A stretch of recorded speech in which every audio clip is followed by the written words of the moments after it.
nós estamos à beira, hoje, urgentemente, de um caso gravíssimo, que é a generalização da fome no Brasil, não é? Dessa situação de necessidade extrema das pessoas, eu diria da maioria da população brasileira, sem emprego e agora sem auxílio emergencial suficiente. Tem aí um auxílio que é uma espécie de esmola, uma merreca, que não vai dar para pagar nada das pessoas, não vai dar para pagar o aluguel das pessoas, o aluguel mais a água, não dá para pagar, não dá para pagar o gás e não vai dar para pagar a alimentação, gente. Não há comida para as pessoas. O Brasil vai ser um escândalo internacional, não só da pandemia, vai ser um escândalo internacional da falta de remédios para tratar das pessoas nos hospitais e, principalmente, da fome. Não podemos achar, porque nós não afastamos isso durante o governo Lula e Dilma, que isso não vai acontecer agora e não esteja na iminência e já esteja acontecendo. As pessoas não têm a primeira refeição. Às vezes as crianças têm, mas os adultos não têm, gente.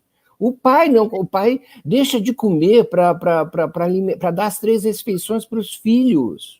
É essa situação que nós nos encontramos, e eu queria dizer que ela tem repercussão, claro, principalmente nacional, para a vida dos cidadãos brasileiros, mas ela também tem uma dimensão internacional. Aquilo que nós presenciamos nos piores momentos da história do Brasil, aquilo que hoje em dia nos choca nos piores momentos dos outros países, de países mais pobres que o Brasil, e que nós já tínhamos superado esse espectro, essa ameaça nos visita de novo. Então, todo esse complexo de coisas está sendo decidido hoje, Rodrigo, Daiane, no Congresso Nacional, pelas pessoas que nós elegemos, ou não, mas que estão lá para representar o povo brasileiro, e que têm a obrigação de olhar para os famélicos, para essa epidemia da fome que se sobrepõe à pandemia do coronavírus.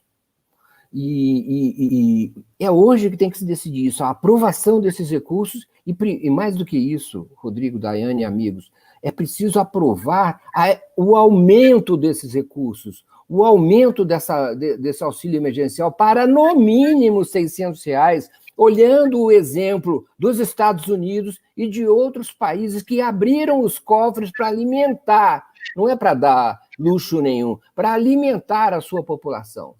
Eu não estou falando de coisas que eu ouvi dizer, são de coisas de pessoas com as quais eu tenho contato. Outras pessoas do nosso convívio estão sendo solicitadas por pessoas que estão passando necessidades. Olhem nos seus amigos, olhem nas pessoas com quem vocês têm relações. Outra coisa, é preciso abrir os cofres do Banco Central. Abrir os cofres do Banco Central, onde existe trilhões, pelo menos R$1 trilhão disponível para essas situações emergenciais, e colocá-los à disposição do Tesouro Nacional. Então, hoje, eu estava falando sobre relações internacionais, mas eu queria trazer essa questão nacional que afeta as relações internacionais do Brasil e ameaça nos lançar num abismo ainda maior e irrecuperável de uma situação. Eu não estou preocupado com o descontrole social, eu acho até que o descontrole social é uma consequência natural de uma situação de fome, de uma emergência como essa. E que nem sempre, amigos, está presente no noticiário com a intensidade que deveria estar. E eu só queria complementar dizendo assim, esse dinheiro que eu me referi, esses recursos à disposição no Banco Central, eu fui atrás de um economista chamado Paulo Clias, que muitos de nós conhecemos, e a perguntar de onde vem esse recurso. Ele falou assim, esse valor é saldo da chamada conta única do Tesouro Nacional, valor disponível para atenuar a fome dos brasileiros, não é? Valor das famílias, o sofrimento das famílias desamparadas do Brasil nessa pandemia, sem emprego, sem forma de conseguir ganhar a vida, de ganhar os recursos. Trabalhadores disciplinados, produtivos, eficientes, Essa gente merece ser reconhecida nesse momento, essa gente merece ser, merece ser nesse momento apoiada, e merece recompensa pelo todo o seu trabalho que dão para esse país. Esse valor é saldo da chamada conta única do Tesouro Nacional junto ao Banco Central.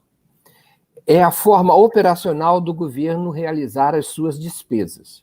É uma caixa preta, cujo saldo é apresentado formalmente apenas a cada semestre com o balancete do Banco Central. Em 31 de dezembro de 2020, faz 3 meses, era de 1,4 trilhão.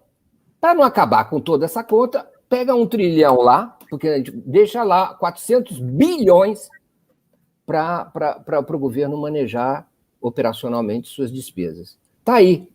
É a hora. Vamos lá. Pegamos esses recursos dessa caixa preta e vamos usar para o bem e para a sobrevivência dos brasileiros. O movimento que houve inicial na pandemia de apoio a algumas comunidades espontâneo, esse movimento refluiu. É preciso atualizar esse movimento. Ele refluiu. E as 3 refeições que eram dadas foram reduzidas a 1,9 por pessoa. Ou seja, em média, eu estou falando em média, né? Então, quer dizer, para onde as pessoas estão indo? Para a fome, enfim, para a necessidade de sobrevivência. Eu queria dizer o seguinte: tem um outro dado disso. A fome é mais grave, mas tem a vergonha envolvida. Sim. No plano subjetivo, tem essa coisa da humilhação da pessoa, que vive essas situações de extrema, dificuldade, insolúveis, e isso as assombra. E aí, no extremo da necessidade, procuram, de alguma forma, remediar isso. É gravíssima a situação.